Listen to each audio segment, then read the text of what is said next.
Morning, guys. I'm Joe Bates, and this is my review of day three of the Edinburgh Festival, which was yesterday. As you'll know, if you've been keeping up with the series, I'm using this medium to promote mine and Luke Chilton's show, Journeys of the Mind and the Megabus. It's a stand-up show that's on at 1 p.m. every day at the Golf Tavern, which is not as far out as it seems on the map. It is at the edge of the map, but Edinburgh's not a massive city, so you're talking like half an hour's walk from the centre. It's doable. It is doable. So you'll know also that I'm using this YouTube medium to promote the show, to criticise other performers, to try and get people away from their show and into ours, and also just to work through some issues because Edinburgh can be quite tough.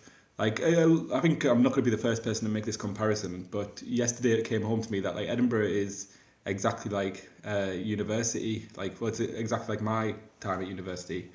Like everyone's out drinking, making friends, having a great time, whereas I'm like at home talking to myself. Really, it is exactly like my first term at university. And also, like the obvious comparison with university as well is that in a couple of years' time, like the only people who will be able to afford to come are people with very rich parents. That's already pretty much the case here. Again, it's a running theme of the series, this sort of class war thing that I'm embarking on. Particularly pronounced at the moment because, like I said, it was a tough day yesterday. We did have people into our show. We had two lovely Australians, older Australians who laughed at everything very politely.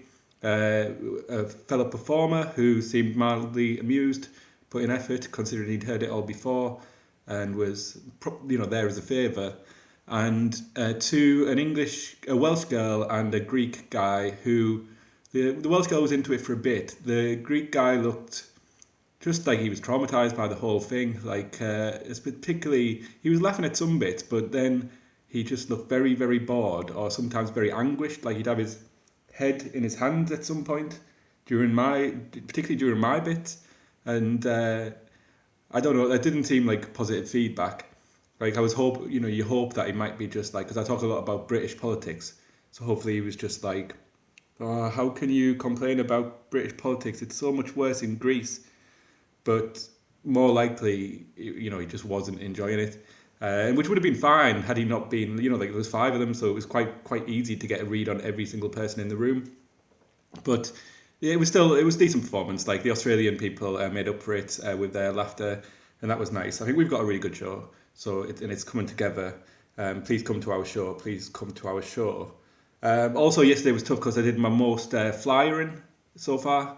I did 3 sets of flyering. It is tough. I mean, it's sort of an insight into the world of what it must be like to be homeless, I guess. Like just people ignoring you. People treating you with like, slight derision. I'm not going to say it's worse than being homeless, but at least with homelessness, you're not losing money by being there. Whereas I've invested quite a lot in this, and I am losing money every time someone doesn't take a flyer or someone puts a flyer in the bin. I mean, they're on I don't know if you can tell, they're on very high quality card and beautiful flyers. So anyway, but like, let's not be negative. It wasn't all negative, of course. I also, as well as my own show, I did a couple more spots. I did a spot at the newsroom. This the spot is just a little bit of comedy to like entice people in, like 5 minutes or 10 minutes at someone else's show. I did my bit about urinating blood in a venue called the Newsroom, and it went down incredibly well.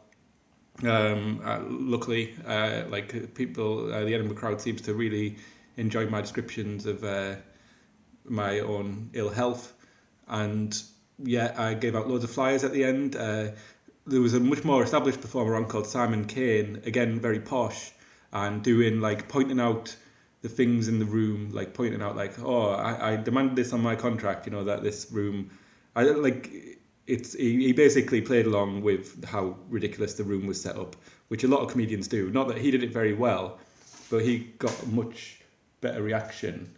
And oh, Sorry, just someone just coming through. I'm very embarrassed by this whole thing, by the way. Like, I'm not comfortable doing this, so if anyone comes in, I'm immediately turning this off. But anyway, yeah, just like he did the best. Like, I would have done the best. At least I was, writing stuff. It was pre-written, so like he was just winging it really. But people seem to love that lack of preparation on his part. But anyway, fine. We'll hand out a lot of leaflets. I did hear a few people saying you were my favourite to Simon Kane, but I think once they think about it, they'll realise that's not the case. Did another spot at Rhys McLaughlin's show, Millennium Fools, at Barbados, every night at 11:45. That went really well. Well, it went well. Handed out like 4 leaflets, so that's good. My last line sort of died, unfortunately, but hopefully they won't remember that bit, even though it is the last thing that I said. Otherwise, yeah, that was it. I spent the majority of the day doing a job application, which prompted by the show, our own show in the afternoon. I just thought I've really got to sort my career out when I get back to London, because it's going to be a long time before I'm making minimum wage doing this. Today, just very briefly, I've already rambled on quite a lot. Today we've got our show. Please come to the show. I'm going to send in that job application. I'm going to get some feedback from a friend. I'm going to send it in probably during the show, during Luke's bit of the show. And I'm going to see Luke. Luke Chilton is in the BBC New Comedian of the Year award. Go on, Luke, you can do it. He's in the semi-finals. I hope he gets through. He's a great comedian, and it's a pleasure to be doing a show with him. I sent in an application as well. I sent in a 5-minute bit of my stand-up. It was quite political. I talk about being a Labour supporter during it, and I think that's why I didn't get through. They probably heard that and put it immediately in the bin because of their anti-Corbyn bias, and straight in the recycling bin. It was an MP3 file. But, I've got to stick to my guns, and I don't regret it, even though it will. I really need to get in one of these competitions eventually, because I'm sort of floundering a bit. But yeah, just very briefly, because this already went on longer than the other ones, and I've got no idea why. So Dave Mullen, a great comedian, wanted a shout out. I'm not sure what you wanted me to say, Dave. Was it like a pirate radio thing? So like, I see you, Dave. I see you. Dave Mullen locked in. You should go and see Dave. He's arriving on Wednesday. He doesn't have a show, but he's a nice guy to hang around with. Thank you for the technical support, first from Tom Hennessy. He was the person who explained that the camera doesn't work like a mirror. So I didn't, after a technical mistake in the first show when I thought it did.